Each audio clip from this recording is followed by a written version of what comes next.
കാലങ്ങളോളായി ഒരു നല്ല എന്താ പറയുക ലവ് സ്റ്റോറി, ഒരു മെച്യൂർഡ് ലവ് സ്റ്റോറി ഇറങ്ങിയിട്ട് അങ്ങനെ ഒരു സബ്ജക്റ്റ് കിട്ടി. അതിൻ്റെ സ്ക്രിപ്റ്റ് ഏകദേശം കഴിഞ്ഞു. ഈ പറഞ്ഞതുപോലെ ഒരുപാട് മനസ്സിനകത്തിലേക്ക് എന്താ പറയുക ആഞ്ഞിറങ്ങി ചെല്ലുന്നൊരു സബ്ജക്റ്റാണ്. ഇതിനെങ്ങനെയാണെന്നൊന്നും അറിയില്ല. അപ്പോൾ ഇവരെല്ലാവരും കൂടെ അത് ചെയ്യാൻ തീരുമാനിച്ചത് ഒരുപാട് നന്ദിയുണ്ട്. മുഹമ്മദ് ഒരു മിനിറ്റ്.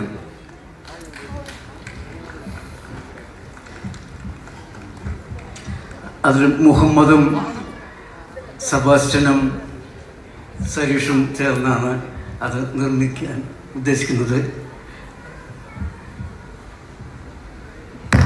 സോറി രണ്ടു വാക്ക് സംസാരിക്കാം. ഹാപ്പി ന്യൂ ഇയർ എല്ലാവർക്കും. മോഹൻ സിത്താര സാറിന് ഞാനൊരു 15 വർഷത്തെ ബന്ധമായിരുന്നു. സാറിൻ്റെ ഒരു ആഗ്രഹമായിരുന്ന ഒരു സിനിമ സംവിധാനം ചെയ്യണ്ടേ. ഇത്രയും ആൾക്കാരുടെ മുമ്പിൽ സാക്ഷി നിർത്തി ഞാൻ പറയുന്നു, മോഹൻ സിത്താര സാറിൻ്റെ പടം ഉടനെ ഞങ്ങൾ ആരംഭിക്കും.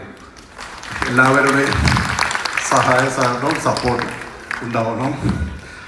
എല്ലാവർക്കും അത് ഞാൻ ഈ സ്ക്രിപ്റ്റ് എഴുതാൻ കാരണം